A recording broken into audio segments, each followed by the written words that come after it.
The more available you become, the less memorable you are. It doesn't happen all at once. It happens slowly. You reply a little faster. You explain a little more. You try to keep the energy alive, so nothing fades. But somewhere in that effort, something shifts. There's no space left to wonder, no pause to feel your absence, no reason for someone to lean in, because everything is already given. And that's the part most people miss. Attraction doesn't grow in constant presence. It grows in the space where something is felt, but not fully reached, and that's where silence begins to change everything. When people think about attraction, they often focus on what to say, how to respond, how to keep the conversation going. More words, more effort, more explaining. But what if the real impact doesn't come from saying more? What if the moments he remembers the most are the ones where you said nothing at all? Because silence, when used with awareness, is not empty. It creates space. It creates tension. Sometimes it creates a feeling he doesn't fully understand, but can't stop thinking about. Not the kind of silence that pushes someone away, but the kind that draws them in. Slowly, quietly, and deeply. Today's video, we're exploring 4 powerful ways to use silence. Not to play games, and not to control someone's feelings, but to create a presence that lingers even when you're not there. Because the right kind of silence doesn't make you disappear, makes you unforgettable. Let's begin. Rule number 1. If you always explain, you leave nothing to be felt. There's a quiet habit that slowly weakens how people experience you. And it doesn't look harmful at first. It looks like honesty. It looks like clarity. Every time something feels off, you explain. Every time there's a misunderstanding, you fix it with words. Every thought is translated, every feeling is made clear, and nothing is left open. I used to believe this was the right way to connect. If something could be misunderstood, I would explain it. If something felt unclear, I would resolve it immediately. But over time, I noticed something I couldn't ignore. The more I explained, the less people actually tried to understand. It was as if something important had been quietly removed from the interaction. When everything is said, nothing is explored. The other person doesn't need to reflect, doesn't need to revisit the moment, doesn't need to feel their way through what happened. They are simply given the meaning fully formed, and because of that, it doesn't stay. It passes through without weight.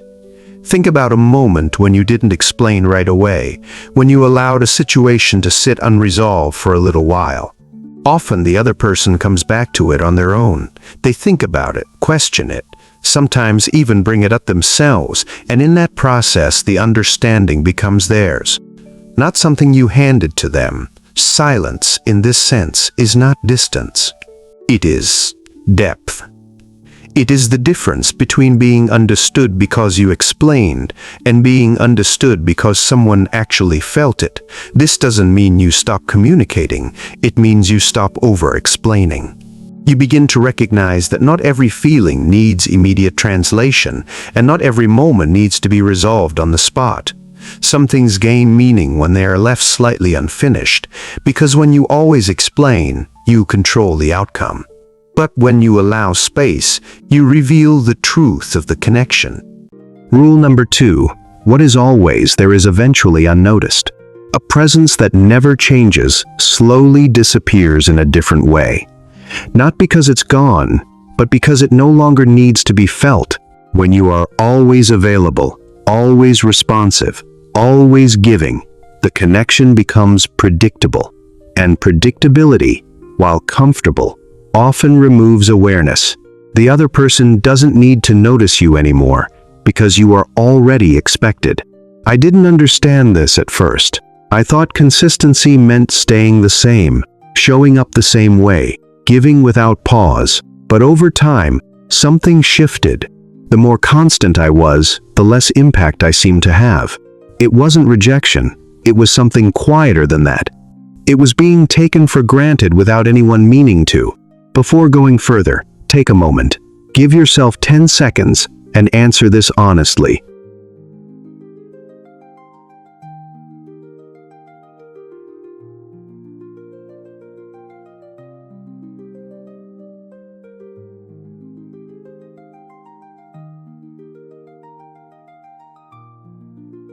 If you said yes to most of these, you're not just present. You've become predictable, and predictable things stop being noticed. And that's where the shift begins. The change didn't come from pulling away dramatically. It came from something much smaller. I stopped responding to everything immediately. I stopped filling every silence. I stopped being the one who always kept the connection moving. And in that small shift, something unexpected began to happen. The space I used to fill remained. And for the first time, it was noticeable. When your presence is no longer automatic, it becomes something that can be felt again. Not because you are playing a role or creating distance on purpose, but because you are no longer removing every gap before it has a chance to exist. That gap is where awareness begins. It's where the other person starts to recognize what is missing. Not because it was taken away, but because it is no longer being given without thought. Most people rush to close that space the moment it appears. They reach out, they explain, they try to return things back to normal. But normal is often where the connection lost its weight in the first place. When you allow the space to remain, even briefly, something changes. The connection is no longer continuous. It becomes something that can be noticed, something that can be missed. This is not about creating absence as a tactic. It's about not interrupting what is already happening. If there is distance, you let it exist. If there is silence, you don't rush to fill it. And in doing so, you step out of the role of being the one who carries the connection alone. Over time, this changes how you are experienced. You are no longer part of the background. You become something that has presence, something that has weight, something that is felt when it's there and recognized when it's not. And that shift doesn't come from effort. It comes from what you stop doing. Rule number 3. The more you chase, the smaller you become. Don't chase. Replace. When someone pulls back or becomes inconsistent, the instinct is often to follow, to reach, to try, and bring the connection back to where it once felt secure. It feels natural, almost automatic, as if effort alone could restore what is fading. But over time, another truth becomes clear. Chasing does not create value. It often reduces it. When you chase, even quietly, the focus of your energy narrows. It becomes centered on one person, one response, one outcome. And in that narrowing, everything else begins to fade into the background. Your time, your interests, your presence in other parts of life slowly adjust around the effort to maintain that one connection. And without realizing it, the dynamic becomes uneven. One person moves forward, the other steps back, and the distance grows in a way that feels difficult to understand. A shift begins when that pattern is interrupted, not by pulling away in reaction, but by redirecting your energy. Instead of chasing, you begin to replace. Not the person, not the connection, but the focus. You return your attention to your own life, to the things that bring you a sense of grounding, to the spaces where your presence is not questioned or overlooked.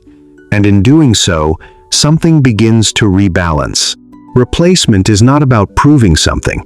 It is not about showing that you can move on or create distance for effect.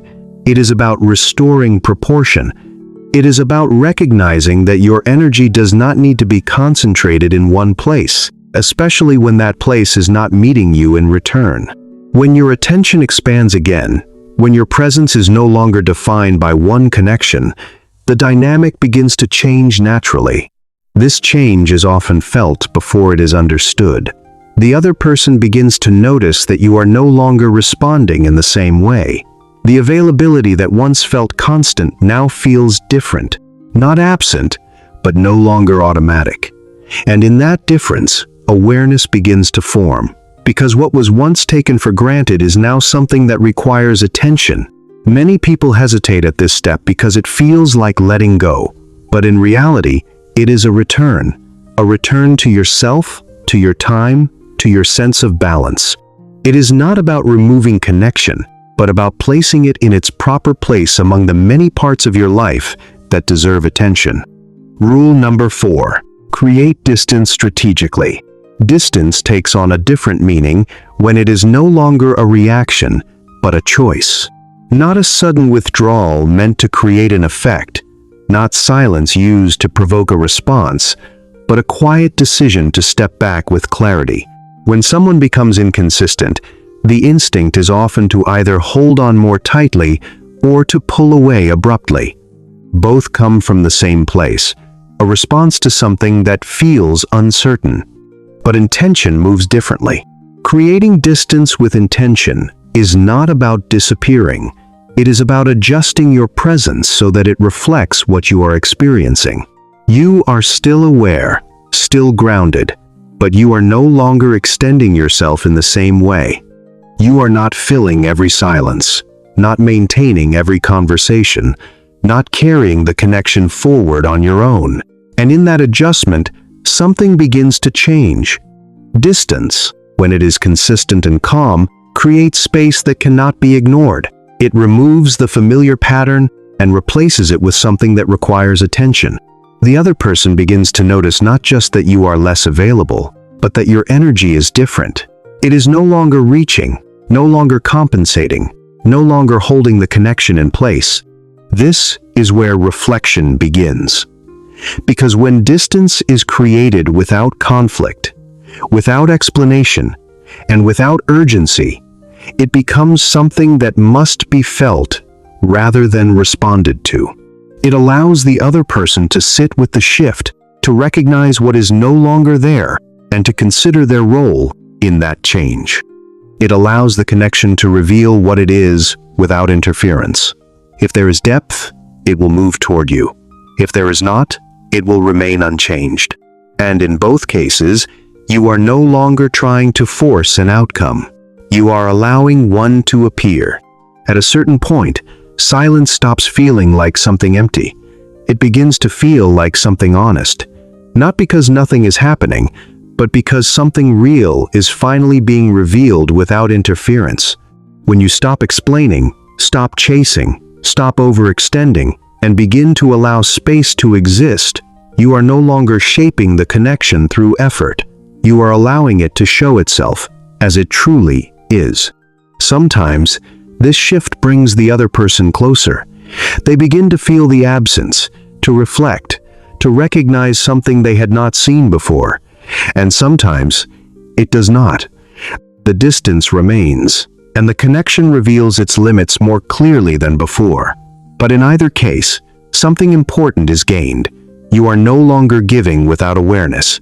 You are no longer staying where you are not being met. Silence, in this sense, is not about control. It is about alignment. It is about allowing your actions to match what you feel and allowing the connection to respond to that truth. And when you carry that alignment, you no longer need to prove your value. You allow it to be felt or to be missed. And if you found value in this time together, don't forget to like and subscribe to Wise Life After 60.